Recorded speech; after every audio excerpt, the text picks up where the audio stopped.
राम मंदिराबाबत उद्धव ठाकरेंचं ठरलेलं आहे। 22 जानेवारीला अयोध्येमध्ये राम मंदिराचं उद्घाटन होत असताना उद्धव ठाकरे नाशिकच्या काळाराम मंदिरामध्ये दर्शनासाठी जाणार आहेत। याशिवाय त्याच दिवशी नाशिकच्या गोदातीरी ते महाआरतीही करणार आहेत। आता उद्धव ठाकरे अयोध्येला जाणार नाहीत हे अधोरेखित झालंय।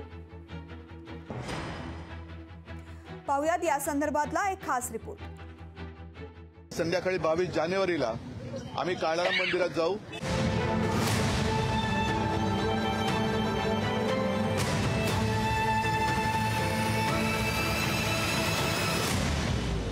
उद्धव ठाकरे 22 जानेवारीला राम मंदिराच्या लोकार्पणाकरता अयोध्येत जाणार की नाही या चर्चांवर आता पडदा पडलाय। उद्धव ठाकरे अयोध्येला जाणार नाही। उद्धव ठाकरे हे नाशिकमध्ये काळाराम मंदिरात दर्शनाकरता जाणार आहेत। 22 जानेवारीचा कार्यक्रम ठाकरेंनी जाहीर केलाय। आणखी एक मंदिर आहे, या मंदिराच्या प्रवेशासाठी सुद्धा डॉक्टर बाबासाहेब आंबेडकर साने गुरुजी यांना संघर्ष करावा लागला होता। राम हा माझा सुद्धा आहे, आमचा सुद्धा आहे हे सांगण्यासाठी त्यांनी आंदोलन केलं होतं। त्या काळाराम मंदिरामध्ये आम्ही जाऊन तिथेही रामाचं दर्शन घेऊ। साधारणतः 6:30च्या सुमारास संध्याकाळी 22 जानेवारीला आम्ही काळाराम मंदिरात जाऊ।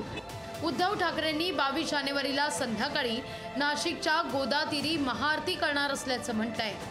प्रभू रामचंद्र हे पंचवटीला सुद्धा काही काळ वास्तव्यास होते। त्यांच्या त्या वास्तव्याने पुनीत झालेला तो सगळा परिसर आहे आणि हे पावित्र्य लक्षात घेऊन आम्ही त्याच दिवशी संध्याकाळी 7:30ला गोदातीरी एक मोठी महाआरती सुद्धा घेणार आहोत। अयोध्येलाही जाण्याचं उद्धव ठाकरेंनी ठरवलंय। 22 जानेवारी नंतर अयोध्येला कधी जायचं हे जाहीर करणार असल्याचं उद्धव ठाकरे म्हणतायत। राम मंदिराचं लोकार्पण हा कार्यक्रम हा पूर्णपणे धार्मिक आणि अस्मितेचा असावा, त्याला राजकीय रंग येऊ नये। आणि नंतर ज्या वेळेला मला आणि आम्हाला सर्वांना वाटेल तेव्हा अयोध्येला सुद्धा आम्ही जाऊ। पण आता मान पान याचा कोणी एक विचार न करता एक आनंदाचा क्षण आहे, तो सगळ्यांनी साजरा करायला पाहिजे। उद्धव ठाकरेंनी नाशिकच्या काळारामाचं दर्शन घेण्याचं जाहीर केल्याच्या निर्णयावर भाजपनं त्यांच्यावर पलटवार केलाय। त्यांना कुठं जायचं आहे, कुठं पूजा करायची आहे हे त्यांचा अधिकार आहे। त्यांना घरी करायची आहे की काळाराम मंदिरात करायची आहे की अयोध्येला जायचं आहे, त्याबद्दल त्यांनी निर्णय घ्यायचा आहे।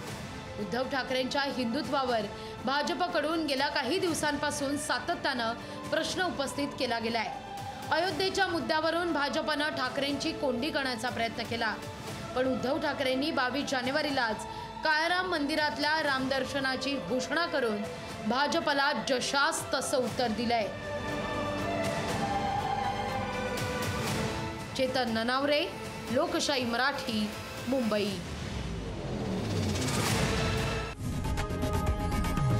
लोकशाही मराठी ऐका, पहा, जागरूक रहा।